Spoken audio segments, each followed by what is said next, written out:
আসসালামু আলাইকুম। গল্পের আলাপন চ্যানেলে আপনাদের স্বাগতম। পড়ছি প্রেমের বাজিমাত পর্ব ৪। লিখনীতে রোজ ও রোষা। কি রে বল, কি হয়েছে? ওই ভাইয়াটা তখন তোর সাথে এমন করলো কেন? বাসায় এসে থ মেরে বসে আছে সেই কখন থেকে হেরা। রোজ রোষা কখন থেকে জিজ্ঞেস করে যাচ্ছে কি হয়েছে, কিন্তু হেরা একটাও কথা বলেনি। বলবে কি করে? রাগে তার শরীর জ্বলে যাচ্ছে। তখন হেরাকে পানি থেকে উঠিয়ে আনে রোজ ও রুষা, সাথে জিনুকও ছিল। সে সবটাই দেখেছে। একটা মেয়ে যতই খারাপ হোক না কেন, তাকে ওই অবস্থায় সাহায্য করবে না এমন মেয়ে ঝিনুক না। নিজের শরীরের জ্যাকেট খুলে তাকে একটা রিকশা এনে দিয়ে বলেছিল বাসায় চলে যেতে। হেরাও কিছু বলেনি, চুপচাপ বাসায় চলে এসেছে। রোজ বুঝতে পারে এ মেয়ে আজ কিছু বলবে না, তাই ফোন নিয়ে অন্য রুমে চলে যায়। এদিকে আয়, তোর গালে বরফ দিয়ে দেই। গালের ছাপ বসে গেছে। বেটা শয়তান হিরো। এত সুন্দর ছেলে, অথচ আচরণটা একদম পুরনো নকিয়ার চার্জারের মতো। শালা ভার্সিটিতে পড়িস, আবার নেতা ফেতা, কিন্তু মেচুরিটি এখনও প্লে গ্রুপের বাচ্চাদের মতো। জানিস না মেয়েদের গায়ে হাত তুলতে নেই? শালা তোর বউ যাতে তোকে বাসর করতে না দেয় অভিশাপ দিলাম। আল্লাহ এই দোয়াটি কবুল করে নিয়েন। তাহলে একটা বিড়ি খুরকে একটা বিড়ি খাওয়ামো, তাও ব্যানসন। হেরাকে সান্ত্বনা দেওয়ার ভান করে বলে, থাক বোন, কান্দিস না। তোর একটা হাওয়াই মিঠাই বেশি খাওয়ামো, আমার বাগেরটাও দিমু, তাও কান্দিস না। হেরার মনে হয় এ দুনিয়ায় নেই। রোজ এসে রোষাকে সব বলে। সে নিলয়কে ফোন দিয়েছিল আর তার কাছ থেকেই সব জানতে পারে।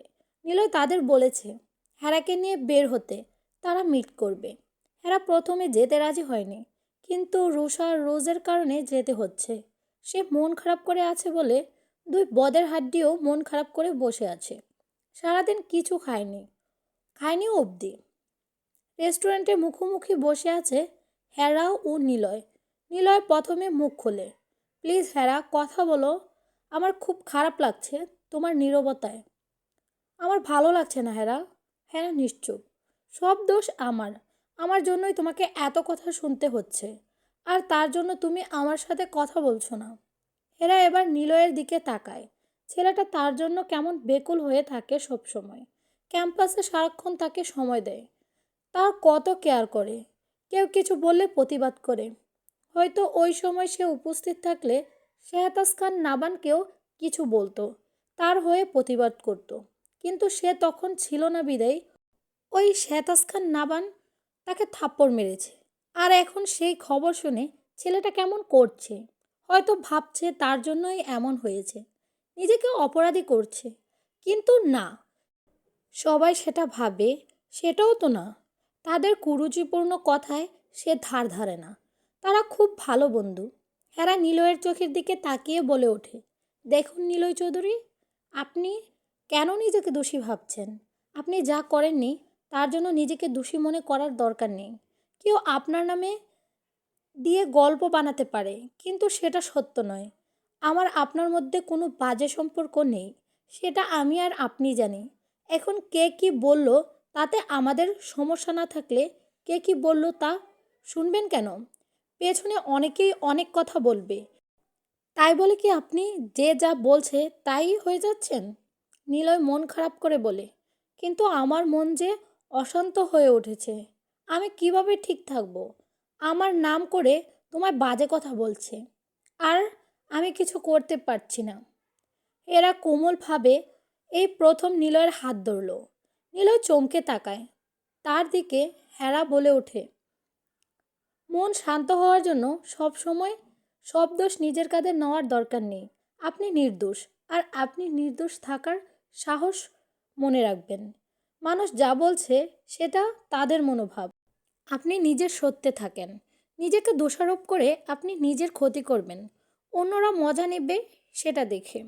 থেমে আবার বলে হেরা, চিন্তা করবেন না। যে ক্ষমতার বড়াই ওই শেহতাজ খান নাবান করে, তার ওই ক্ষমতা অহংকার আমি ধূলিসাৎ করব। এটা আমার প্রমিস। কিন্তু হেরা, আমার ভয় করে তোমার জন্য।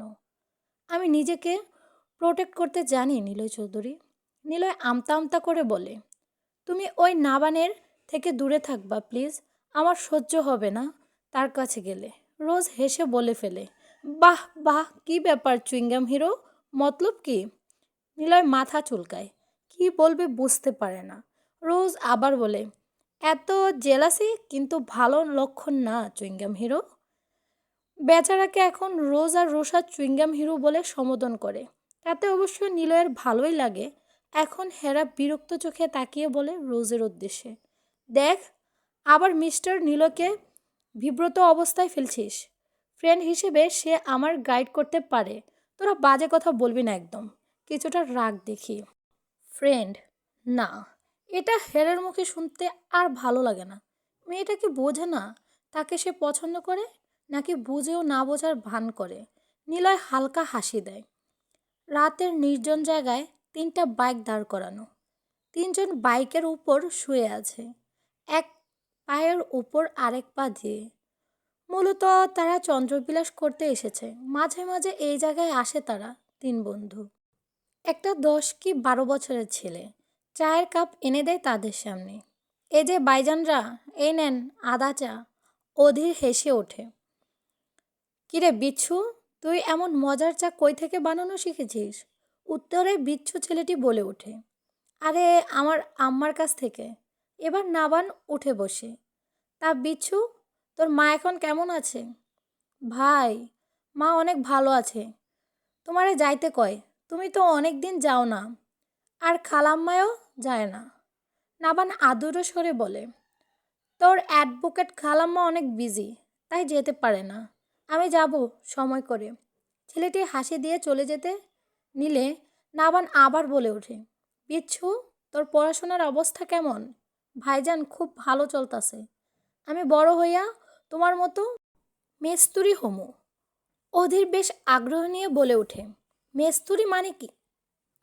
ভাইজান, ভাই যেমন হুন্ডা ঠিক করে নতুন হুন্ডা বানায়, আমি তেমন মেস্তুরি হমু। বলে ছেলেটা ছুট লাগায়। অধীর নাবানের দিকে তাকিয়ে হাসে। শেষমেশ মেস্তুরি, ডিগ্রিওয়ালা মেস্তুরি। আজ থেকে ইঞ্জিনিয়ার, মুড অফ মেস্তুরি, মুড অন। বলে অট্টহাসিতে ফেটে পড়ে।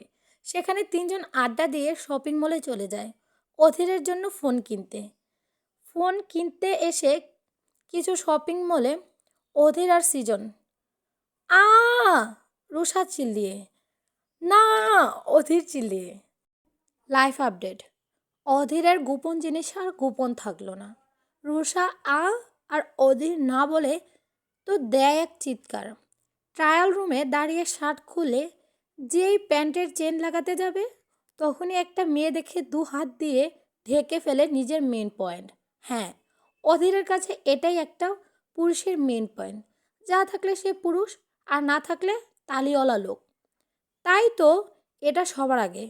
দরজা খোলা দেখে অধীর জলদি দরজা টেনে ধরে। আরে, এ দরজাটার সিটকিরি দেখি খুলে গেছে। আর তার জন্য মেয়েটা তার ইজ্জত দেখে ফেলেছে।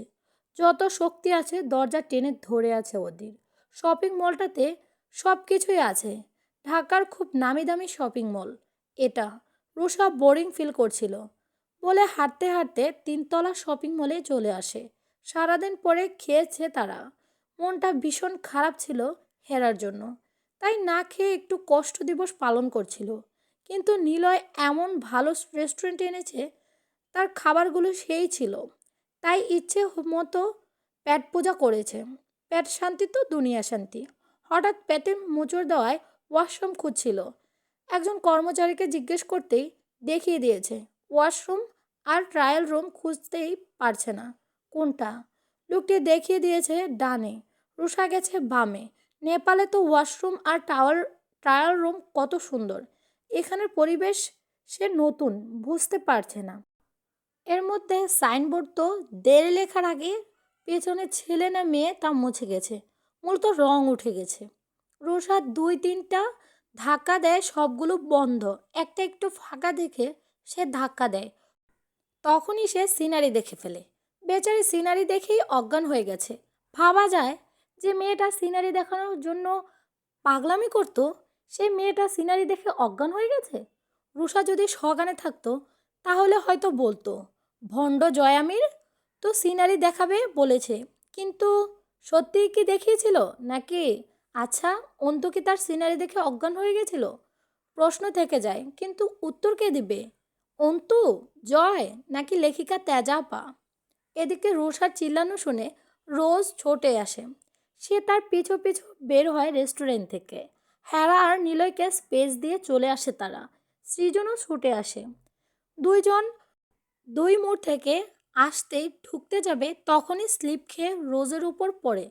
সৃজন নিজেকে সেভ রাখার জন্য সামনের ব্যক্তিকে ধরতে গিয়ে অজায়গায় হাত দিয়ে দেয়। রোজের বেহাল অবস্থা, চোখ মুখ খিজে আছে মেয়েটা। সৃজন উঠতে যাবে, তখনই হাতে নরম কিছু লাগতেই রোজ চিল্লিয়ে ওঠে। থতমত খেয়ে যায় সৃজন। ছেলেটা একেবারে ঘেমে গেছে। এমন পরিস্থিতিতে কোনোদিন পড়বে তা ভাবতে পারেনি। সে উঠে হুড়মুড়িয়ে চলে যায়। ওই অধীরের কি হয়েছে তা পরে দেখা যাবে। আগে পাবলিকদের কেলানি থেকে বেঁচে ফেরুক সে। মনে মনে ধোয়া পড়ে, ছুট লাগায় ছেলেটা। লা ইলাহা ইল্লা আন্তা সুবহানাকা ইন্নী কুনতু মিনাজ জালিমিন। রোজ উঠে নিজেকে স্বাভাবিক করে। মেয়েটার বুক ধড়ফড় করছে। নিজের সাথে কি হয়ে গেল তা ভুলে ছুটে গেল প্রাণপ্রিয় বান্ধবী রুষার কাছে। এর মধ্যেই মলের লোকজন তাদের কাছে আসে, ধরাধরি করে মেয়েটাকে ডাক্তারের কাছে নিয়ে যায়। ইতিমধ্যে নিলয় ও হেরা তাদের কাছে যায়। রুষা চোখ খুলে তাকাতেই সে চারিদিকে তাকিয়ে দৌড় দেয়। সবাই ব্যাকুল হয়ে যায়। হলোটা কি? হেরা ও রোজও ছুটে তার পিছু। রাস্তায় নামতেই হেরা চিল্লিয়ে ওঠে, রসুন রানী থাম বলছি! হচ্ছেটা কি? ব্লাশন স্টিকার লাগাতে চাস নাকি গালে? তো দৌড়া। মেয়েটি বোধহয় এবার থামলো। হাঁপাতে হাঁপাতে দাঁড়ায় রুষা। রোজ দৌড়ে এসে দেয় এক লাথি রুষার পেছনে, কিন্তু ঠিক সময়ে সরে যেতেই ব্যর্থ হয় রোজ। রাগী গলায় মেয়েটি বলে ওঠে, শালিক কুত্তার মতো দৌড়ানি খাওয়ালি কেন? এই দৌড়টা স্কুলে খেলার সময় দিলে নিশ্চয়ই প্রাইজ আনতে পারতাম। ওই শালি, কুত্তা কিরে? ডল বলবি, ডল। রুষার কথায় রাগ হয় রুষার। রোজ বলে ওঠে, রাগ তোর ইংরেজি! শালি, তোর জন্য আজ আমার ঠোঁট ভার্জিনিটি হারাইছে। রুষা যেন ভাবলেশীন। তার ঠোঁটের বিষয়টা যেন তুচ্ছ। সে যা হারিয়েছে তা কিভাবে ফেরত পাবে? রুষা কাঁদো কাঁদো কণ্ঠে বলে ওঠে, তোর ঠোঁট আর আমার চোখ যে ভার্জিনিটি হারাইছে! যা সিনারি দেখছি, এ জীবনে এমন সিনারি দেখি নাই আমি। বলে ভ্যা ভ্যা করে কেঁদে দেয়। হেরা দুইটার মাথায় চাপড় দিয়ে বলে, দুইটাকে কাল পাবনায় পাঠাবো বলে টেনে নিয়ে যায়। নিলয়কে মেসেজ দিয়ে তারা বাসার উদ্দেশ্যে গাড়ি ঠিক করে বাসায় আসে। নিলয়, কি ভাবছিস? ক্লাবে দুই বন্ধু নিলয় ও সায়েমে বিয়ার খাচ্ছে। ও সব কথা বলছে। এতদিন কি কি হয়েছে। সায়েম এতদিন ছিল না। সে তার গ্রামের বাড়ি গিয়েছে বেড়াতে। এসে এত কিছু শুনে অবাক। নিলয় এক চুমুক বিয়ার খেয়ে বলে ওঠে, ওই মেয়েকে আমার চাই চাই দোস্ত। নিলয়কে উদ্দেশ্য করে বলে ওঠে সায়েম, বন্ধু আমার তাহলে সত্যিই প্রেমে পড়েছে। প্রেম নাকি জানি না, তবে ওই মেয়েকে দেখলে আমার খারাপ কিছু ইচ্ছে জাগে না। মেয়েটা এমনই রে, কিন্তু তোকে পাত্তা দিচ্ছে না। ব্যাপারটা অন্যরকম না? নাকি কেউ আছে লাইফে? উত্তরে নিলয় বলে, না, ওইসব নাই। আমি সব জেনেছি। এসব রাজনীতি বিষয়ের সাথে জড়ালি কেন মেয়েটাকে? আমি জড়াতে চাইনি, কিন্তু তাও জড়িয়ে গেছে।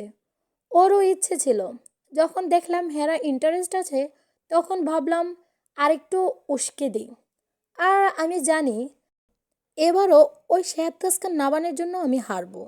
আর তাকে হারাতে আমার যা করার লাগে আমি তাই করব।